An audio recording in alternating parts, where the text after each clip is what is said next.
The International Housing Show has begun its annual exhibition with a target of providing 300,000 affordable housing units for low-income earners across the country.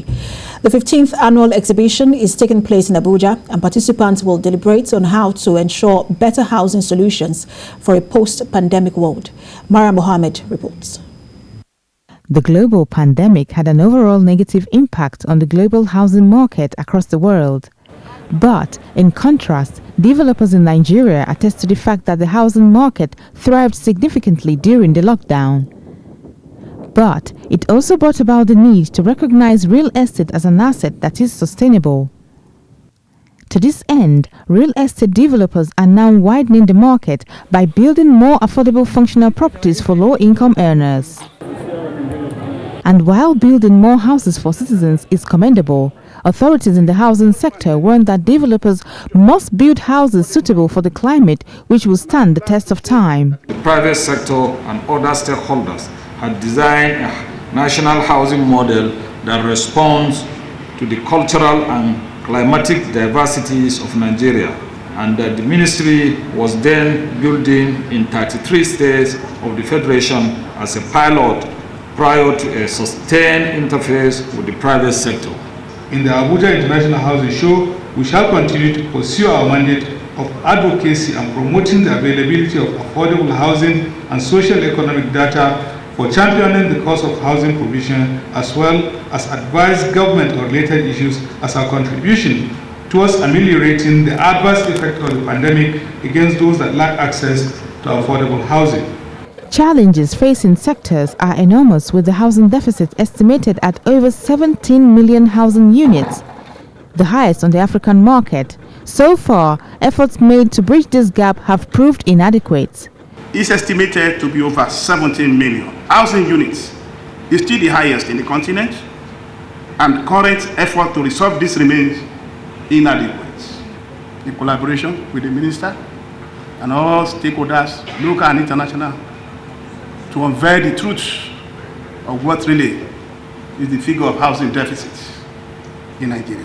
Nigerians are advised to support this initiative in order for low-income earners to have the benefits of owning a property. Maria Mohammed, TVC News, Abuja. And away from the nation's capital, let's turn our attention now to the south-south, where youths from the 4 Ogoni-speaking local government areas of Rivers State have blocked the Eleme-One access of the east-west road to protest poor condition of the federal highway. The youths mobilized trucks, which they used to block both ends of the only bridge connecting the area to Port Harcourt. The section, measuring 15 kilometers with a connecting bridge, is one of the busiest segments of the federal highway, following the regular hauling of goods from the Onne seaport, the Port Harcourt Refining Company, the Oil and Gas Free Trade Zone, among others. The protesters, who blocked the road with heavy-duty trucks for several hours, demanded that the dilapidated Ogoni section of the east-west road be reconstructed, with at least 3 flyovers at strategic locations in Akbajo, Alesa and Onne, all in Eleme local government area. They also want the existing bridge at the Aleto Junction to be remodeled. Let's talk to TVC's Uche Okoro, who is monitoring this development in that part of the country. He joins us live via Skype from Port Harcourt. Uche, we know that this is one of the busiest roads in Rivers State. Talk to us about how bad the condition of this road is that would lead to this protest. As you have rightly mentioned, that is one of the busiest, and not just busiest for the sake of activity. It's one of the busiest, and some of the stakeholders in the community and other interest groups have described the road as the second busiest after Apapa in Lagos. And like I said, not just busy for the sake of activity, but busy in terms of economic activity. It is one of the most economically viable roads we have in the south and by extension the entire country. So it is ironical that such a critical infrastructure, such a critical road has been left in such a poor condition for so many years.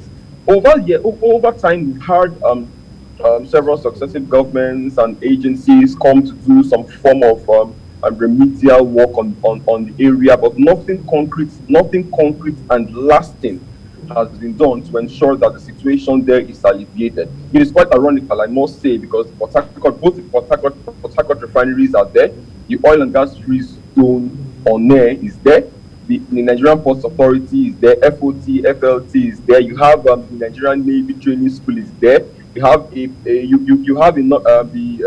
fertilizer plant is there. So the list goes on and on and on of the number of very critical government economic infrastructure that is in the Eleme local government and the Okoni local government areas. So the people are saying this, we can't be host to all of this and still be suffering from something as basic as roads, things as basic as education, things as basic as employment, things as basic as electricity.